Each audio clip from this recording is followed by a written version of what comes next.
Welcome to the Jasmine Star Show, where today I just feel particularly honored and blessed because for the first time ever on the show, I'm going to be sitting with a college alum, a phenomenal entrepreneur, somebody who has blown my mind again and again with her multiple iterations. And dare I say it, I'm going to start here. What we have seen so much of this person do is climb and ascend and overcome. And what we don't often hear too much is the path that took her to every ascension. Because where there is every ascension, there is also the climb up. And where are you climbing up from? A valley that a lot of entrepreneurs don't talk about. And all of the research that I did in preparation of this conversation, I'm really excited because I have hardly ever heard somebody talk so much about the emotional component of being a wildly successful entrepreneur. I can't wait for her to blow your mind. Ladies and gentlemen, welcome to the Jasmine Star Show and Cassey Ho. Hi. I'm so happy you're here. Okay. I am too. I thought I was going to start in a different place, but right before we had turned on the cameras, you're like, oh, I was at YouTube HQ. And I said, okay, no. Let's just start there because we're going to get into your origin story. We're going to get into all of that. But I wanted just Cassey to show up as Cassey. So you're at here. YouTube HQ and what was going on? It was YouTube's 20th birthday party. And so they invited some OG YouTubers to come over, be on a panel with Neil Mohan, the CEO of YouTube. And we talked about our journeys. And, you know, it was what I was trying to get to was I am always so critical of myself, especially in speaking engagements. And where I was going before you turned on the camera was that you are so good on stage. Like the way you speak is so succinct, concise, and you like wrap it all up in a nice little bow with like power punch at the end.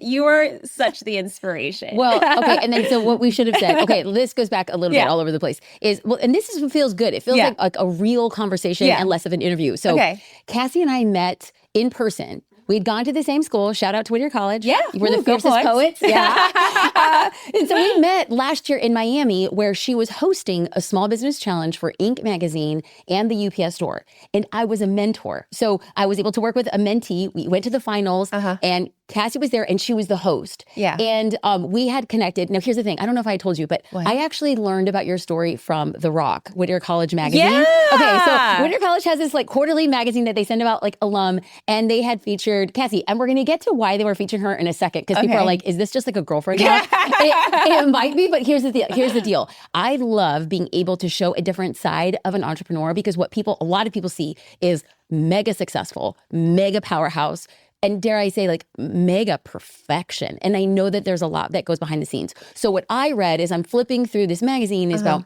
this business owner who started off as a Pilates instructor, and we're going to get to that story in a second. So I'm going through her story, and so then it's crazy that I walk into the room and I see Cassey, and when you're on stage, and this is not being nice, because if everyone watches and listens to the show, I'm not nice, I'm just honest. Okay. The way that you stood on that stage and the way that you navigated, I think that you set us up, us mentors, the ability to shine. And so I'm not being nice. So I would just encourage you, like, never tell yourself a story because you completely own it. So what happened at YouTube? Spill the tea. Wait, before I get there, can I just say thank you so much for your truth? And like, I'm glad it was positive. But like every time after any type of speaking engagement, I'll ask Sam, my husband, grade me from A to F on how that was, because I need to stay real and I need to know how I can always do better. So that's just like how I live my life. So what was his feedback? He thought I was really good at this last one. Great. I made like one weird like grammatical slip, which it's still in my head, but I think I was just like slipping my tongue at that moment. But overall, I think it was really good, actually. Yeah, I felt the same as him. So that's always good. Great. Yeah. But yeah, anyway, it was YouTube's 20th birthday party. I've been on YouTube for 15 years. So I was one of the OG YouTubers. And the thing is, the climate back then, I wouldn't even say it's a climate. It was a climate. It was it's a different. climate. Yeah, that's it's true. A climate. It was different. People didn't start to get famous, to gain followers, to make money. You just started because you wanted to put up a random video on YouTube and connect with people. And the landscape has truly changed. So it was really cool to talk about how different the landscape was back then for creators versus what it is now. Cool. And so just as a point of clarity, before we get into her origin story, we're talking a lot about YouTube, and I actually haven't put any context around who Cassey is. She's founder and CEO of Blogilates and Popflex, and a strong, wildly popular personal brand. You might be very familiar with her on YouTube with billions of views. billions of crazy. views. How I saw from a distance that the addition to how you kind of transcended and what you started doing on TikTok really early on. And we're going to get into all of that. But this is an entrepreneurial journey. And like the biggest takeaway for me is being able to show the level of grit and wherewithal it takes to build the empire that you're building. So we're talking about YouTube. That was a great place to start. Maybe we start a little bit there around that YouTube journey and then what set off like your first product. Okay, so YouTube started in 2009. It was one Pilates video that was for my students at 24 Hour Fitness in Santa Fe Springs, like near Whittier. Oh my God. It was like for 40 people, and I was graduating and moving to the East Coast for my first job, my first corporate job, and nobody else was teaching that format at the time, which was Pilates to pop music. I called it Pop Pilates. And so I filmed a 10-minute video because that was the upload limit at YouTube at the time, and I put it up for 40 people. And the next time I looked at that video, there were thousands of views and hundreds of comments. And it wasn't just the 40 people. And then organically, this community grew online of women who wanted to get stronger in their own bedrooms at home, who maybe weren't confident enough to go to the gym. And that was how Blogilates began. Now, in terms of product, there's a lot of different things. As you know, with an entrepreneurial journey, it's like so winding. But like if I could pick one point where things really changed, it was about 2 years into making YouTube videos, probably around 2011. And it was on Facebook. And people were like, hey, Cassey, we want a shirt that says Blogilates. And I was like, what? You want a shirt with my screen name on it? That's really weird. Because at the time, I just randomly chose that word because I blogged and I did Pilates. Like that was the extent of the thought into that brand, right? Which is crazy that it's a brand now. And I was like, okay. So we had a little t-shirt contest with like, a little art contest. I ended up buying these shirts from Forever 21, RIP, by the way. Aww. I know, right? It was an era. It was an era. And then, hired a local screen printer who printed the image on it and put it up on Facebook, and it sold out within minutes. And I was like, wait, what? How many is happening? shirts? Oh, I don't think that. Maybe like 30, 40 or something. But like I was like small back then. And then that began like the merchandise end of what I was doing along with the fitness videos. Okay, so I'm going to pause here. I'm going to pause because I like to repeat it back just so that I'm understanding the arc and the narrative. And so here you are, you recorded a video. Now, can I fill in a couple gaps? Yeah. Okay, so imagine your dad says, when you're in college, you will either be a doctor, a lawyer, or a failure. So Cassey followed the good, strong path because she's a daughter of an immigrant, Chinese and Vietnamese. And she's going to do her family right. So you major in biology. You graduate with honors. And then you get a job on the East Coast as a buyer. Training to be a buyer. I started out as an allocation analyst. Let me tell you, I didn't even make it to buyer because I sucked at my job so bad. Well, you sucked at your job only because you knew that something else was calling. It wasn't my natural talent. And so in that time, you're still creating videos. And you know that there is a calling back to you. And so you notice that your audience is coming to you with a specific ask, something that doesn't cross your mind. You would never think, let me make a t-shirt with my screen name. So you just decide to make a small test. And this test yields in a lot of community involvement because they're voting on t-shirts, they're voting on designs. And then you send this out. And there's a lot of people who are watching right now and be like, that sounds like something I could do. Like I could maybe start creating content. Maybe I could put something small. I love that you had said, I didn't know it was 30 or 40 shirts. I think that's so intriguing. So then what happens from those shirts into next steps? Let's be real. Most website builders are great when you're starting out, but the second your business grows, you hit a wall. That's why I love Show It. It gave me total design freedom when I first started, but now, well, it's grown with me. It works seamlessly with WordPress, so I never have to worry about outgrowing my site. If you're ready for a website that works for you long-term, go to jasminestar.com/showit for a free 14-day trial and your first month free when you subscribe.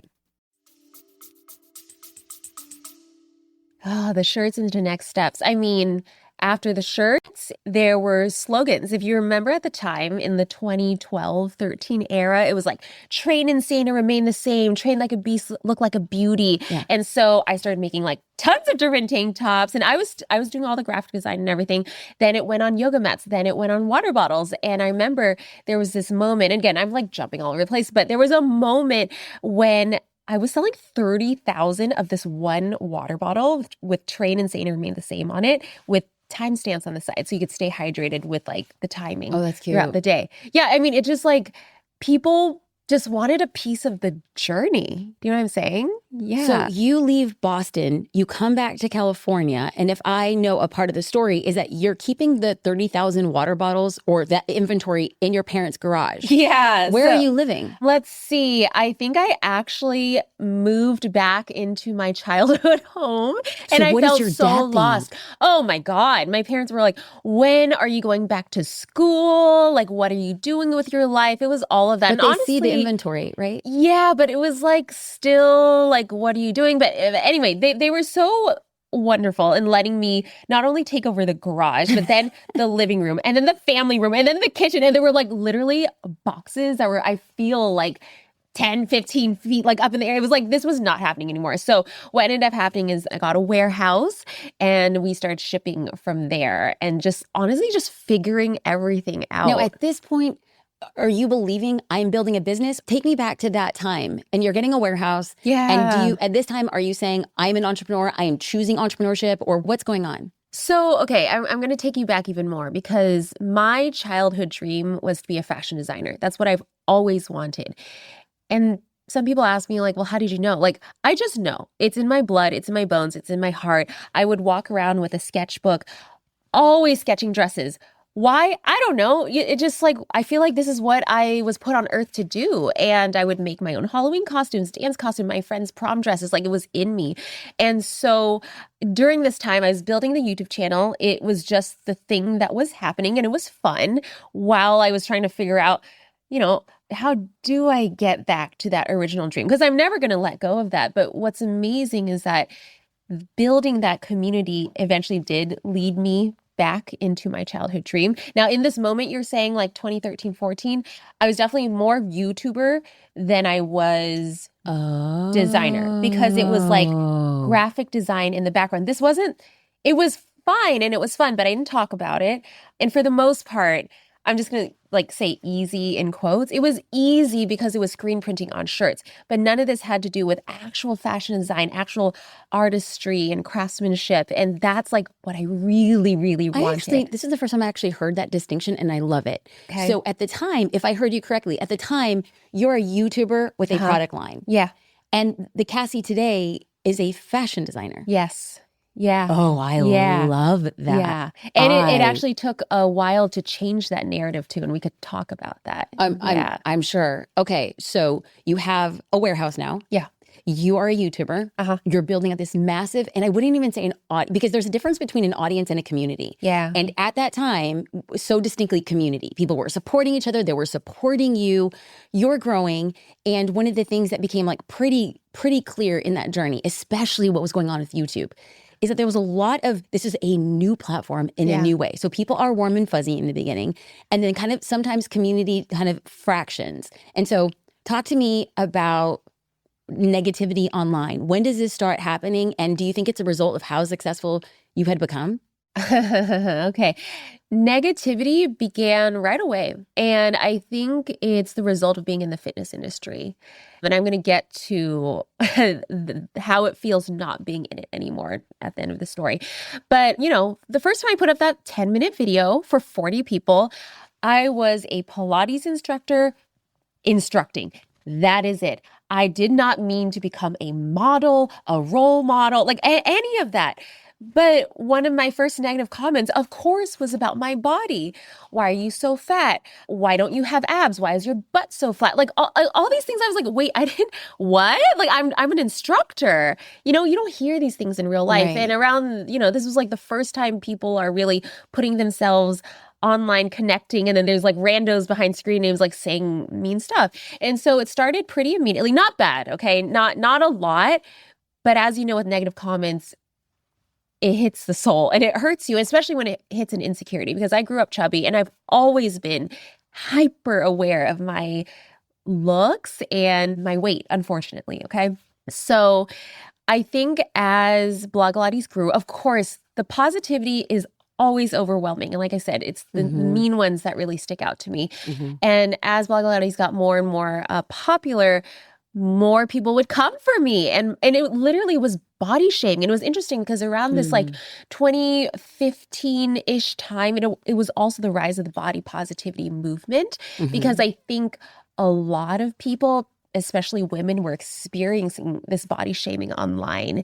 And so what ended up happening was, one, I always cry. I cry because it hurts, and it hurts the parts of me that feel very weak and I'm still working on, But anyway, I remember that one way for me to battle through it was taking these negative comments and making a video about it, like actually turning the negativity into something positive. And so I took those comments, why don't you have abs? Like blah, blah, blah, all this kind of stuff.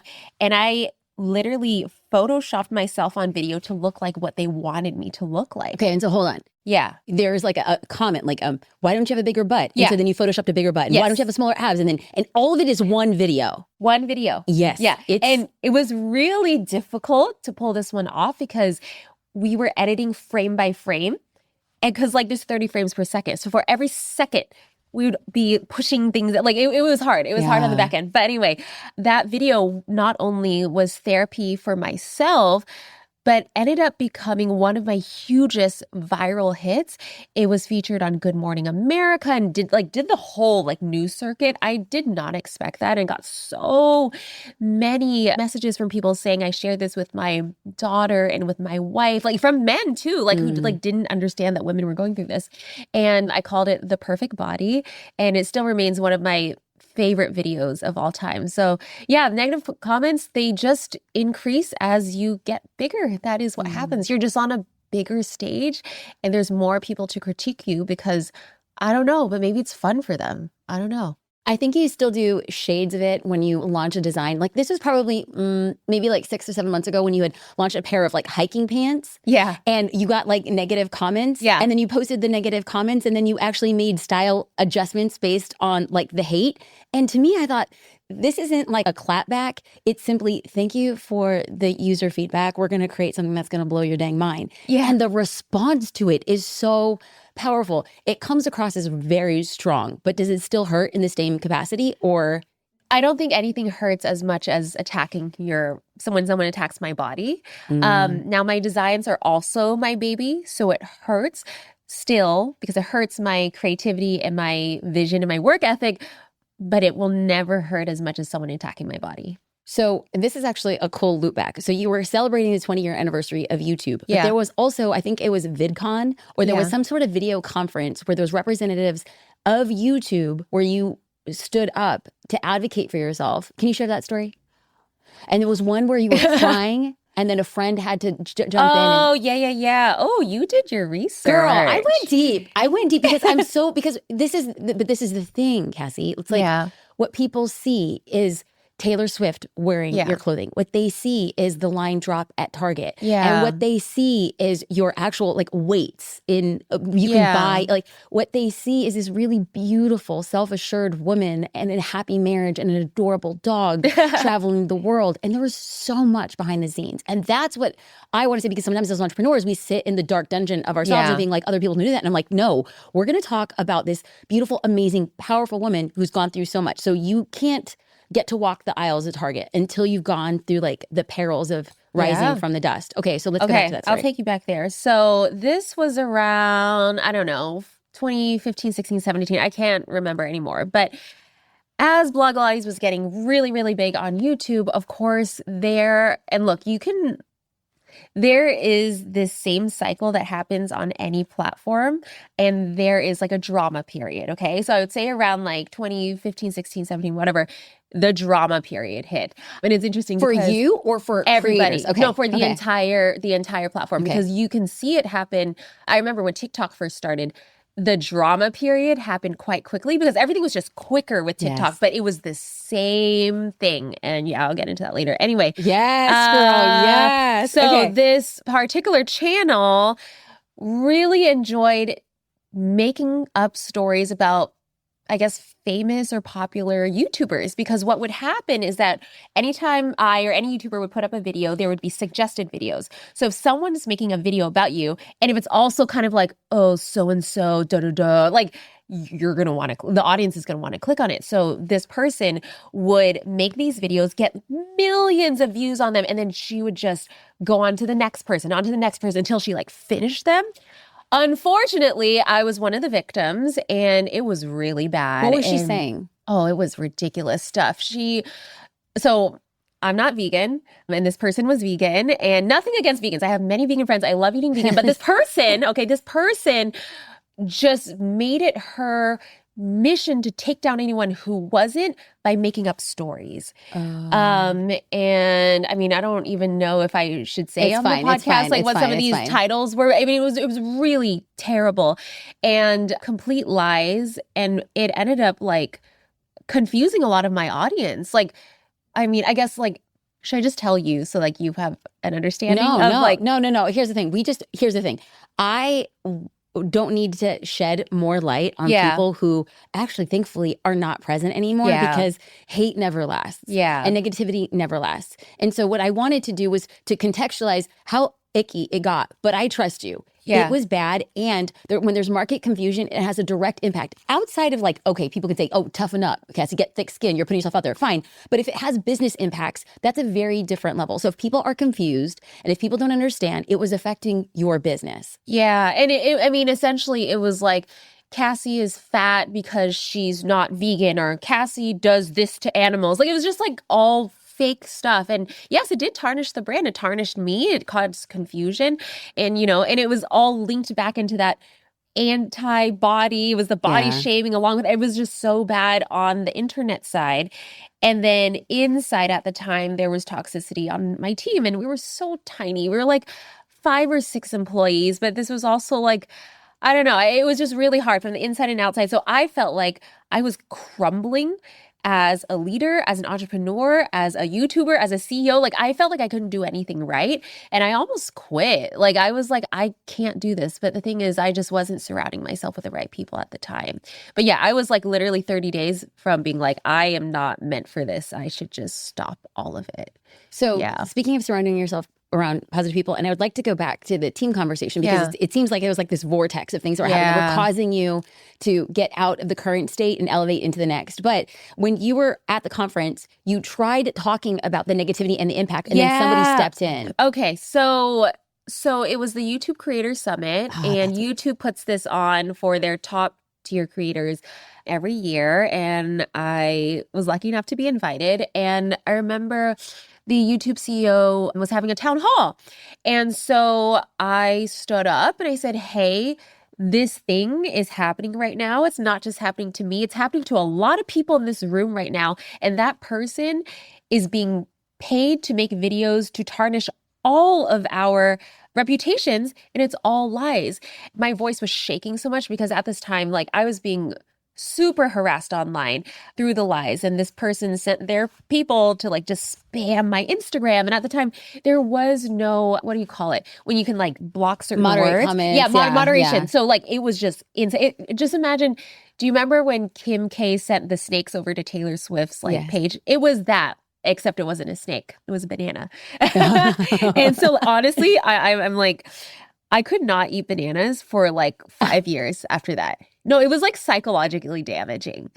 Oh. Yeah, no, I'm for real. So anyway, my friend actually had to stand up and like finish off what I was trying to say because I was like shaking and I was crying. And then other YouTubers stood up from like the gaming vertical and like other like, and it was like, this was a thing that was happening. Okay, so I'm going to pause here for people who might not be like really familiar. So if you have AdSense on YouTube, you're getting paid for how many views that you get. So then these people, these like haters would go after mega accounts. They would slurp over any of like the outlying people who just want the dirty tea and negativity. And then they're making a lot of money on the coattails of somebody else on the back of lies. And so it wasn't just happening to Cassey. And so what Cassey did is she spoke in front of her peers and said, this is wrong. And then other people after the first, it always takes one, Cassey. It takes one. And then we all realized that this was a thing that was bigger than just like a singular attack.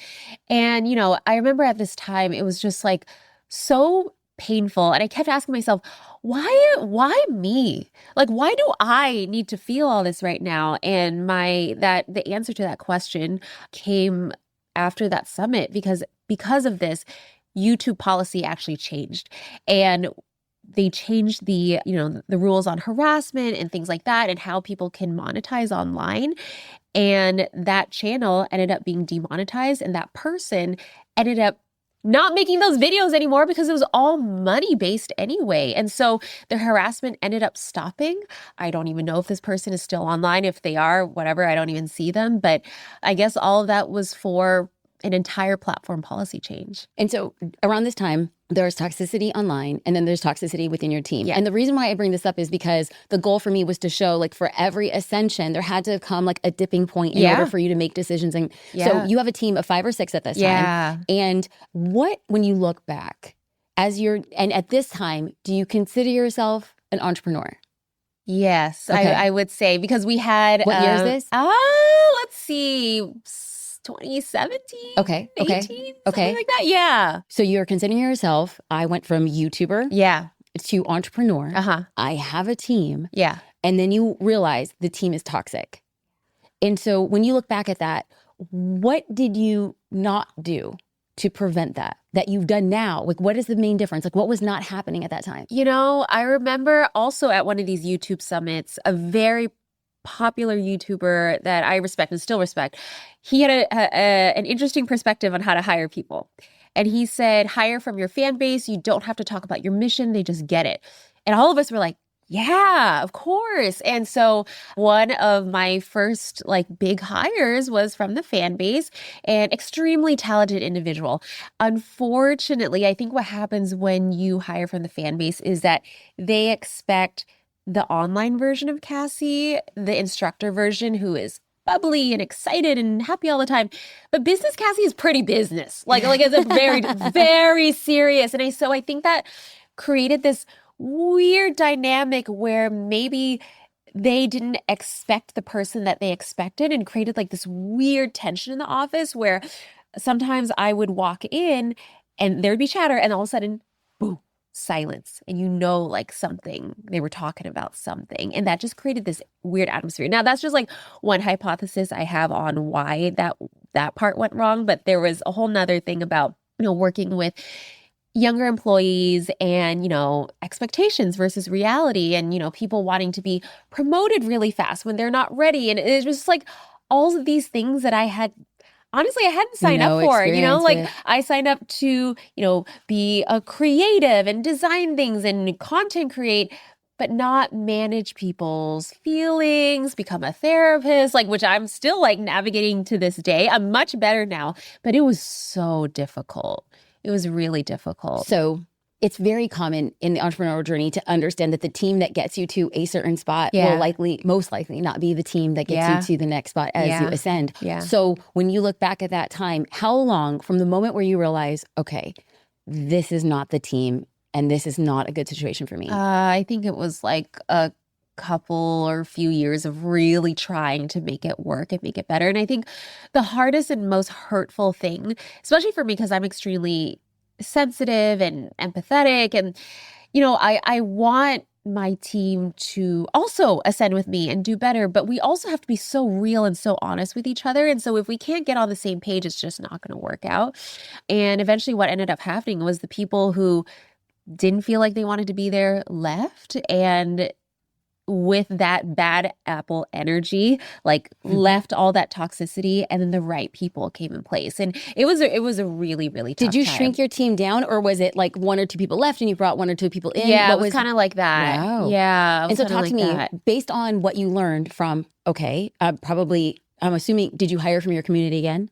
Let me think. No, I did not. Okay. I did not. Yeah. So you're putting out an entirely different type of job description because you said, I'm going to need a different type of player to get the business to the next level. Well, what was the difference? The difference was working with contractors because you get a chance to date people. And I think this is I love what this. is wrong I love with this. the hiring process right now. Why is it that we all work in this way where we go on these blind dates together? You have, 30 minutes to an hour to like be like, yeah, this is going to work. What? And then you offer a marriage proposal. A W-2. You hope, That's you right. hope it works. And if it doesn't, you have to get divorced. Why can't we just literally date each other? I love and then this. if it works, then you get married. That is 100% And so where I'm at. that's what I do now. And that changed the game for us. Amazing. So talk to me though about the logistics. So the story that I used to tell myself, but so far we've done it with our 3 most recent employees and I love it. So as a quick breakdown, what Cassey is recommending is, let's say you're looking for a marketing manager. Okay, fine. And so you're going to say, this person's probably going to work 40 hours a week. I'm going to W-2. I'm going to give them a 401k. I'm going to get their insurance. And then all of a sudden, this person doesn't work out. And it's so complicated to let go of a W-2, specifically in California. Anyway, and so what she's saying is, let me hire a contractor and let me see with this scope of work. Do they deploy? Are they communicative? How do they work under pressure? You get to AKA date them. Right. And they get to date you too, which is that's fair. True. That's true. Really, I think it's fair for both sides. That's true. It's so healthy. And so then after a certain amount of time, you're like, wow, this person is over-delivered. I like the way that they work. And then you extend the marriage, which is let's go full time. Let's go full time. Let's go deep. Let's build. And so sometimes the story is people who are really qualified and talented aren't going to take a contractor's position for like 15 or 20 hours a week. For sure. And so how do you overcome that? And you know what? Like, this is so true. Recently, we've had to take the leap. But sometimes these hard workers will work after hours, after their normal job, because I just need a taste. I need a taste of your work ethic, who you are. Do you fit with the rest of the team? And if I feel like we have that taste, then, sometimes you do have to just take a risk for a really good person. So you go from YouTuber as an identity. Yeah. And then you step into entrepreneur as an identity. And to be clear, identities are not you. Yeah. It's just in this phase, in this era, this is what's going on. And your content continues to go viral. You are continuing to grow out all social platforms. And at what point do you start stepping into, I'm a designer? Now, you've always been a designer. When does the identity on the inside start matching what's on the outside? I think the inside and the outside truly became one harmonious thing. When I started PopFlex, when I started PopFlex, talk about the distinction between PopFlex and Blogilates. Okay, yeah, this is important. Okay. So Blogilates started out as my YouTube channel screen name, okay? And for the most part, it was kind of my more merch-like things. So the slogans on the shirts, the slogans on the yoga mats, and things like that. But the distinction with PopFlex is pretty much, I wanted my own Lululemon, okay? I was wearing everyone's brand in my fitness videos, and I was like, I want to wear my own brand. And that is also what led me back into that childhood dream of wanting to become a fashion designer. And so without any technical or educational training in fashion design, I was like, let's just do this. I'm going to figure it out. Because I love clothes. I love clothes so much. So in 2016, I started PopFlex, and it was my own activewear range. And it did really well. It did really well in the beginning. But then it didn't, because I didn't know anything about fit, especially when... Well, why did it... Okay, talk to me about the difference. It did really well, and then it didn't. Why did it do well, and then what did you discover? So it did well because the community was super excited. They bought it. Now, I began with standard sizes, like extra small through extra large. And my channel at the time was very much about, inclusivity and body positivity. And so it didn't make sense that I didn't have plus size, but I also didn't understand how to make plus size, again, without any technical design training. So after I launched my first 2 with standard range, I was working on plus in the background. And that was really difficult because I did not understand how the body changed measurement-wise, calculation-wise, and just like in reality. I didn't know how to make a good fit. And so I have a question though. I am like so stuck here. Okay. So you sketch, and I know you sketch because still to this day you show your sketches as part of your content, which I absolutely love. Obsessed. So you're sketching, you know what you want it to look like. And then what? You're like, okay, I need to take this design and make it before. We're not even speaking about plus size. You're like, this design, and now I need it. And then so there's standard sizing and measurements for extra small through extra large? Not really. No, that's the weird thing about women's clothing. Okay. Not really. So then you go and then like you're taking it to a manufacturer or like what? So what you do is after I do the sketch, then we create a tech pack. And so a tech pack includes and you're just teaching yourself this. I'm teaching myself this. Also at the time I was working with like this graduate from FITM, and she was kind of figuring it out. It was her first job. Like we were all just like figuring it out and just learning by like what the factory was like, hey, do you have this? Do you know this? And like, honestly, just studying the garments that I already had at home. I had every brand in my closet because I was wearing everything like Lulu, Aloe, Tiki, like all so Beyond Yoga, everything, brands that are still here today, maybe not even here today. And they also sent me a ton of stuff. And so there was a lot of things that I could work off of. And you're kind of just looking at those measurements. Now, again, I'm a size small. So I understood like how small worked. But then there's something called grading. And with grading, you calculate like how much of a percent increase between a small the way up to medium, large, extra large, 3X.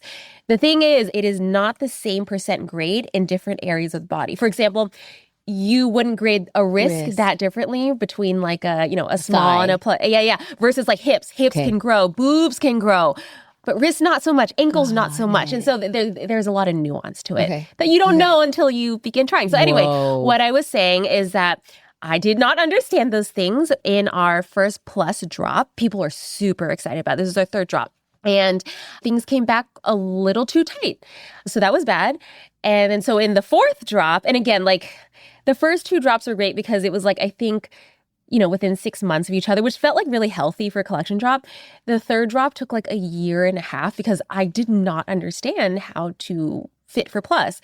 And so anyway, when I dropped the third one, it was too tight. People were not happy with that. So then in the fourth one, everything was like too big and people weren't happy with that. And of course, what happens with clothing and fit is that if you don't get it right, if it's not consistent, you lose trust. And when you lose trust, you lose the customer. And, sales were stagnant and going down as my channel started going up. So these things were not matching because I didn't know enough about the garment construction process. And it wasn't until I found a manufacturer who was able to help interpret what I needed. And also I started working with a technical designer to help me understand better the fit on a female body. That's when things started to change. And that was around like 2019 or something. No, but like seriously, from 2016 to before I found that next manufacturer, sales were up and down and almost dead. Wow. Yeah. And so your channels are growing. Yeah. Down and almost dead, and then you have to make a decision. And what is your, if you go back to that time, that like phase, at what point you're like, I have another one in me. I am ready to hedge this bet. And talk to me about the technical designer who you hired. And was that a different hire? Did you know you needed that hire and it was a matter of finding that hire, or did that person find you? What? Yeah, I mean, I think I just put something up online, a contractor, and it was just the person who responded to me, and they were in LA, and I was like, cool, like let's meet up for a few hours, let's figure this out. But yeah, I mean, understanding like when you're in this point, we're down and almost dead. What do you say to yourself that like, I'm going to give this another try? And like, where are you at? Like, how much risk are you willing to accept? So this was so remember how I told you there was all that online stuff happening? Oh, yeah. Okay. So there was that. There was the toxic team happening. And then there was also the business not doing well. So all three were happening at once. So you can only imagine how bad and insecure and just like, I am worthless as a human being. Like, that's how I felt. I felt like I couldn't do anything right for anyone. And also felt ugly in my body because everyone was telling me I was ugly in my body.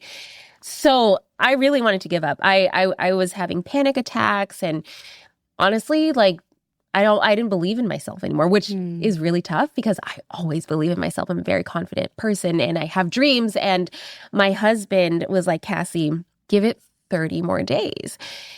And I really didn't want to. I wanted to stop Blogilates, stop Potflex, and like move to Hawaii and just be like, I just need to live a different life.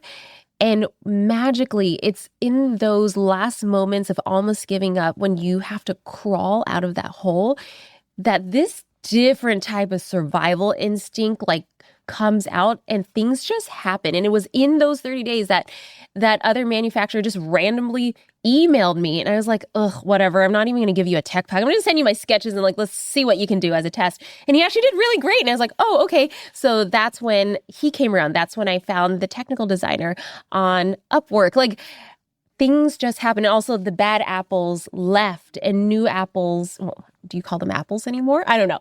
We'll call them saplings because they were grown. They were grown. Bad apples left, saplings came in, and it just like was the beginning of something fresh and new. So I really do owe it all to my husband, Sam, for telling me not to give up because I truly had given up on myself in that time. And Sam is your COO or director of ops? Yeah, he's COO. That's right. Yeah. That's right, girl. He's so good at what he does, and I don't want to be doing what he does. That's amazing. Okay, so then you see this shift happening. Yeah. And then talk to me about the Taylor Swift moment because there's this couple things where it's like all of a sudden the saplings are in place and you're finding a better fit and you're restoring trust and you're building out that audience. And then sometimes you're able to catch lightning in a bottle. Yeah. Okay. So I'm going to back up a little bit because what I can tell from this conversation is that you really love these inflection points, right? Yes. Okay. So this whole time period. She's so freaking amazing. Do you see how she's like, oh, I get it. I get the game we're playing. I'm gonna do this. I love it. Okay. So this whole time from 2009 on, I was making long form horizontal videos. Okay. And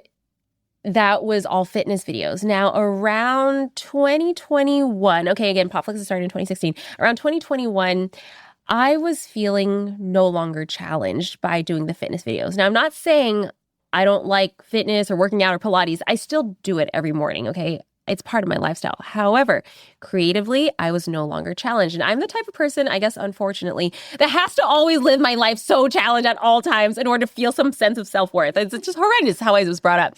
Anyway, so I wanted to make a change in my content for myself and show people more of who I was. And so I wanted to show people Cassey Ho, the designer, not just Cassey Ho, the fitness instructor. And if I had not made that change to short form content and the why behind the design, which are the videos you see now, I would have burnt out creatively, 100%. And you will see YouTubers talk about this all the time. Yeah. They kind of get stuck on the views and the content, what people expect from them. But I am someone who follows my heart through and through. It has always led me to the right place, no matter how painful the pathway is, it takes me to the right place. So around 2021, I decided, hey, let's talk about construction of garments. Like it's just, to me, it's interesting. It's scientific, it's architectural. People think fashion is so floofy and superficial, but it is so smart. And you just don't hear people talk about it. And so I wanted to talk to women about, hey, what creates a camel toe? Why do you need that front seam? That video went viral. And I was like, oh, okay, let me talk more about fashion in this different way of really bringing the audience into the why behind the construction. And these videos started going viral. Then they would go viral and sell out the product within hours. And then it just became my format. It became a new format. And I am so grateful and so lucky that this pivot actually ended up working for me because I've seen other content creators try to do a big pivot and it may not work out for them. The audience may not come along for the ride.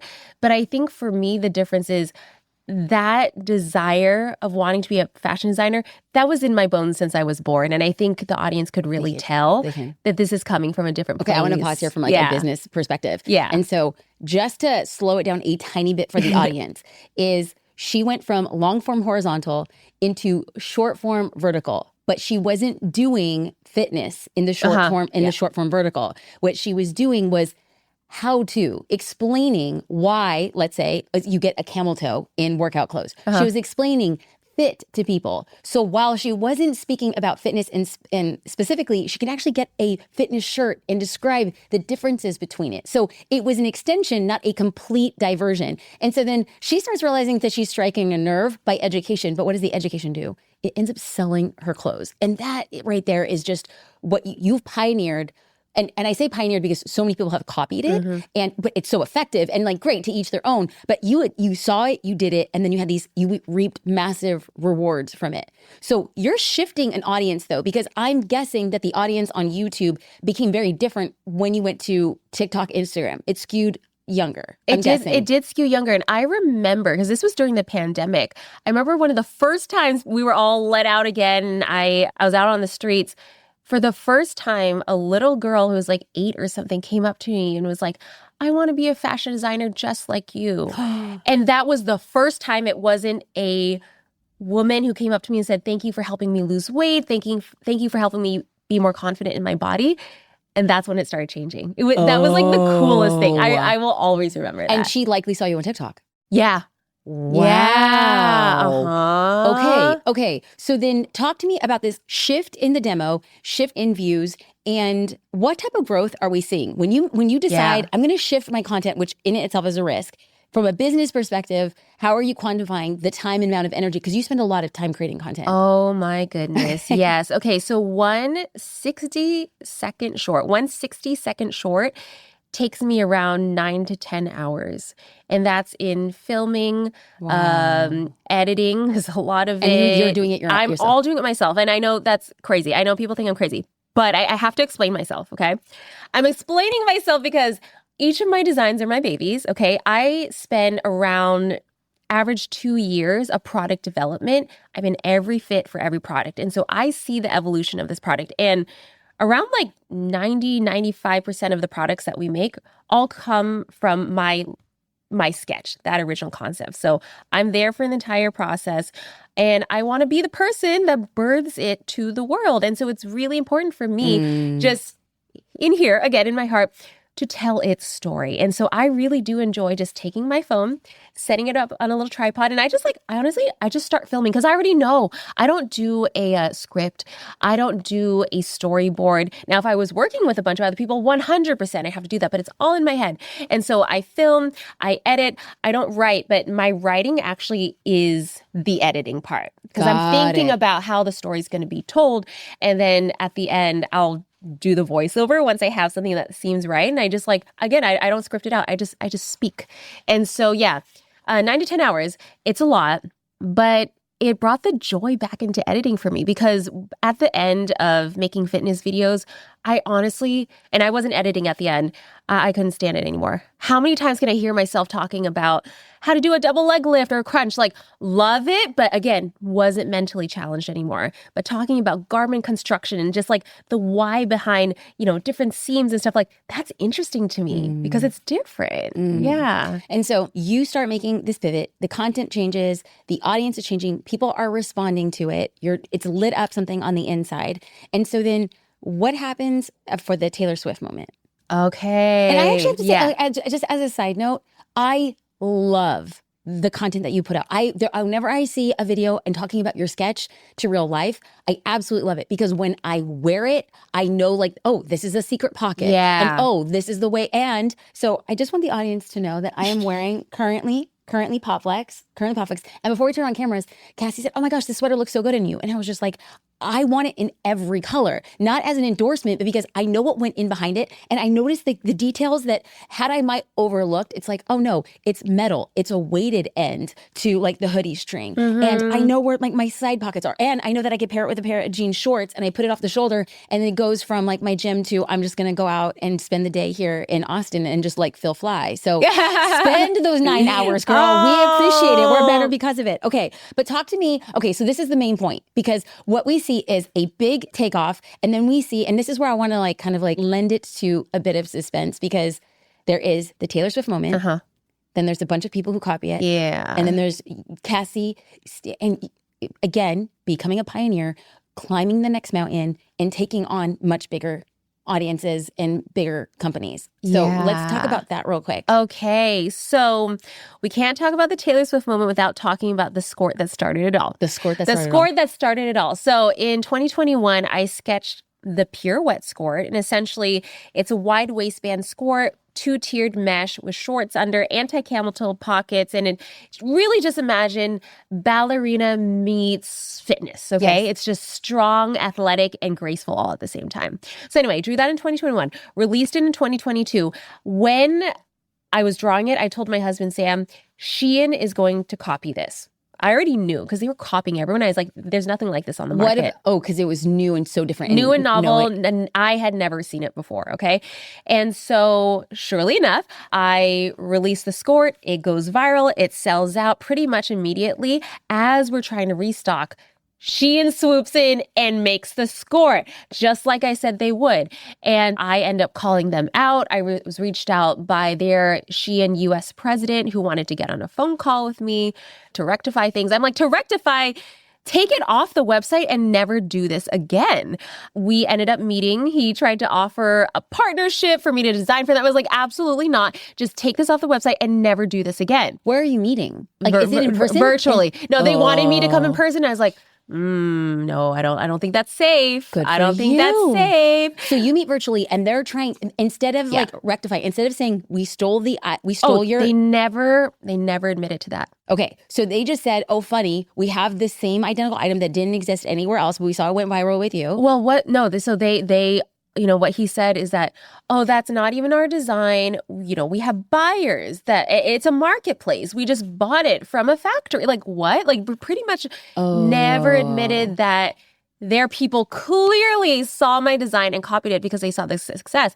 And the crazy thing is now, and I'm like forwarding a million years, not really, but there are multiple products on Shein that are direct copies of Pop Flex. Like, it's just like, I know exactly what you're doing. It's not just Shein. There's been other brands that not only copy the design and many of these patented designs, they also copy the way of filming. They'll even hire a model with my same body type, maybe my same background, to confuse the audience. For example, like a Halara. And fans have actually come up to me and they've been like, hey, is that your sub-brand? Like, that's the level of confusion that we're talking about. But yeah, there's a whole conversation around dupes that I'm sure we're going to get into. But yeah, so Shein copies it. They eventually take it down, promise they won't do it again. And then, of course, it keeps happening. But because of that, it inspired me to get a design patent. And I've never had a patent before in my life. And we went through the process of getting an expedited design patent. So normally when you file an application, it could take anywhere between, 2, 3, 5 years, depending. And an expedited, if you pay extra money, can give it to you within like a year or so, if it even gets approved. And it's very difficult. And so lucky for me, it was proven that no one has ever created anything like the pirouette skirt before. So I get granted the design patent weirdly on my birthday in 2024. Yeah, in January 16, 2024. I don't know if you believe in numbers and stuff, but I feel like lots of magical things have just happened around the number 16, and that's so my number. And so that was a big sign for me. So that happens on January 16, 2024. And then a few months later, on April 19th, 2024, Taylor Swift was spotted wearing the pirouette skirt. And I was so numb. I died. I died because one, I have been listening to Taylor Swift since way back, like in 2008 era, teardrops on my guitar. Like, she has helped me through breakups, heartbreak, so much. And to see literally my favorite celebrity and musician wearing my baby, like the one that I have fought so much for, knowing that she's also fought so hard for her music, it just meant so much to me. And whether or not she knew that she chose that skirt because of what I've gone through, it didn't matter. It meant so much to me. And I'm still dying from that. But that created this crazy connection between Pop Flex and Taylor Swift, and really just put Pop Flex on this different level. And we obviously sold out of that digital lavender pirouette skirt pretty much immediately. Then all the other pirouette skirts started selling out. And, we did the reorder as fast as we could. But of course, during the reorder period, all of these dupes started popping up. And it's just been insane and horrendous, and a game of whack-a-mole, even with the patent, to take it down. Because what people never talk about is that, okay, you pay thousands of dollars to the government to get this patent, but when you have it, there's no one in the government to help you enforce it. And it's a game of money. And whoever has more money to pay the legal fees is going to win. So what ended up happening was that not only was it the Sheins, the Temu, the TikTok shops, like Amazon, So many. And just to give you like an understanding of how bad it is, just last week alone, on TikTok Shop, there were 233 separate listings of the pirouette skirt alone on TikTok Shop.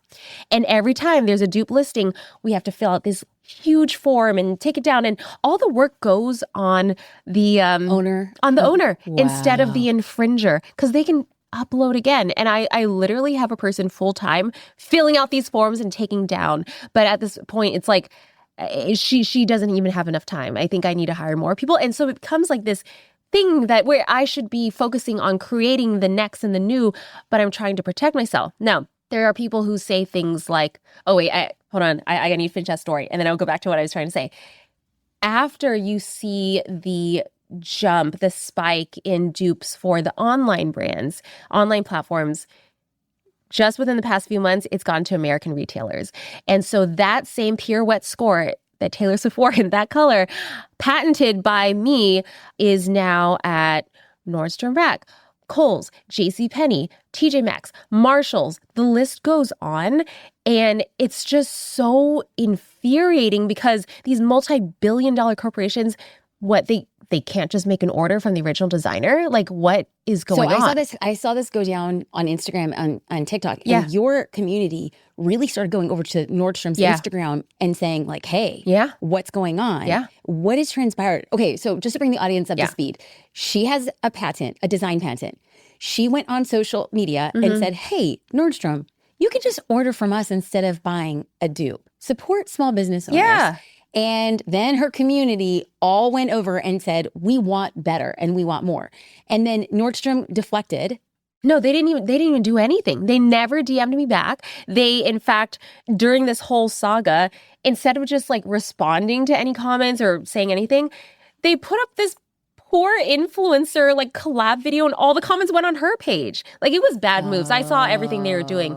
They were just trying to bury it, kept posting, deleting, like until like fans would get tired and thinking I would get tired. And they don't know who they messed with. So what happens? Where are things at now? So I've had to change my legal team to get more aggressive. Unfortunately, they're spending a lot of money on legal fees. I'm spending money on legal fees because I'm not going to shut up. I'm not going to shut up about this because when I fight for myself, it's not just about me and that score. It's about all the other independent designers who can't pay for this. I'm standing up for all of us because this happens all the time.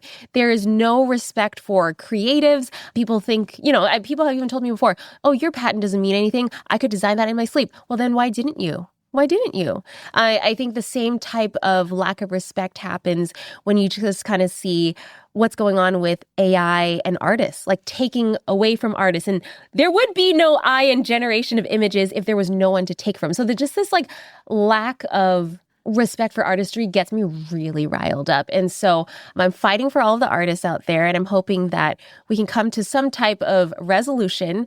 And I will never shut up about this. And I'm glad I'm not, because when I see people on the street, the first thing they say, they always go like, keep fighting Nordstrom, keep fighting the bad guys. And I'm going to keep fighting. Okay. Yeah. This right here, ladies and gentlemen, is Cassey Ho. This is that same mentality and that same belief of I'm going to fight. I'm going to fight getting out of potentially becoming a buyer. I'm going to fight by having like 16 feet of boxes in my parents' home. I'm going to fight to get the warehouse. I'm going to fight to fulfill. I'm going to fight to figure out what sizing is. I'm going to fight to figure out expansion. I'm going to fight every obstacle in her way. And her next obstacle has proven to be bigger than most people would ever take on. And what she's saying is, I'm here and I'm ready. And that is why I wanted her on the show, because it inspires us to take on whatever big opposition is in our way and say, if somebody like Cassey, who's never formally designed, can figure out how to design, for somebody like Cassey, who's put out batches that did really well and then got down to almost zero, can still rise and come back up from that, can we not too? Cassey, where can people go to find more about PopFlex, about Blogilates, about going deeper in your story? So lucky for me, I am at Blogilates on every single platform. Like, thank goodness it's a weird word and nobody wants it. And then popflex.com is where you can find the designs. You can find the skirt, you can find the sweater, you can find all of the stuff that I absolutely love living in. Lucky for me, I like to wear workout clothes at home and then at the gym. So Same. I'm just yeah, always comfortable and stylish. And if you are really trying to uplevel your content, I follow Cassey, yes, to learn, but I'm watching what she does. It is so wildly powerful. I probably can have a whole other conversation just about your ideology about content creation. So maybe we bookmark that for another time. But anytime. Thank you. Thank you for showing your resilience. Thank you for being so inspiring. Thank you for continuing to push so many people who are looking, myself included, looking up at what it is that you're doing, because you become a waymaker for so many of us. So thank you. Oh, and thank you. And can I just say how lovely it was to talk to you, and the way you helped guide this conversation and fill in holes, because I actually have a lot of trouble telling my story because it's so windy, as with, like, I'm sure you talk to so many entrepreneurs and it's just like so windy. And so thank you for pulling out the bits that where you wanted to get deep I into. take that as a big compliment, because I truly respect everything you've done. And it's my job to be like, how can we get literally decades of your magic into a 60-minute conversation? And so the fact that you saw that in me, being like, okay, I'm going to continue doing this, because I think that hopefully the work that I do elevates and highlights the magic that you are. So if you get in the car with Sam and you say, on the inside, it feels good, then I'll be like, heck yes. On the inside, it feels good. Wait, can I ask you a question? Can I ask you a question? Oh my gosh, okay, let's go. So at the top of this interview, you said that sometimes when you talk to, I forget if it was entrepreneurs or just people in general, they don't get into that emotional side. That's what you said, right? Yeah. What are they normally giving you? Because I am such an emotionally sensitive person. Cassey, a lot of the work that I did in studying what it is that you had done, it was really surprising to me how much you say, like, I cried, it hurts my feelings, I'm sensitive. And it really was a juxtaposition for me, because I'm super high logic, high analytical. Yes, like the mean comments absolutely hurt me. But then I just kind of turn it into internal fuel. And I saw somebody who is really open about being sensitive, really open about the feelings of it. And then doing something that I wouldn't even have the capacity to do, is to say, I'm going to turn this on the inside out, and I'm going to show you what you want of me. And it was such a power move that I was like, whoa. And what I genuinely see is high logic, high analytics, high quant. This is the thing that we're going to do. And you're like, feeling. And I was like, I need to tap more into that. That's why I wanted you on the show. Okay. Like, there's different paths to success. There just is. And I'm like, dang, maybe osmotically, we'll run into the show. It's like, I'll get more of you, girl. I get more of you. Can I just tell you how many times I wish I could just like take a pill and like not feel so much, because I feel too much. Everything is so, well, look, it's double-edged, right? Yes. The happy is so good. But when I'm like so sad, I'm like dying. So yes, let's osmotically rub off on each other. It's your power. It's your power. It's your power. And we both learn from each other. But just being around you and seeing a different side of an entrepreneur, wildly successful. It just proves that there's so many paths to success. There is, and that's what I wanted to show. Thank you so much. Oh, thank you for being here. This is so fun. I adore you. I hope you have a beautiful, beautiful, beautiful day. And I just know that if I saw you in the street, I'd probably fist bump you and be like, keep on fighting the big one. Keep on fighting, yeah. If you enjoyed this episode of the Jasmine Star Show, do us a favor, subscribe, follow, Blogilates, join her journey and support what it is that she's doing. And if you like that athleisure, this is the entrepreneur. This is the cloud hoodie. She's wearing the cloud hoodie right now. Hoodie, basically entrepreneur uniform. You can check it out at Popflex. Thank you so much for being here. Thank you.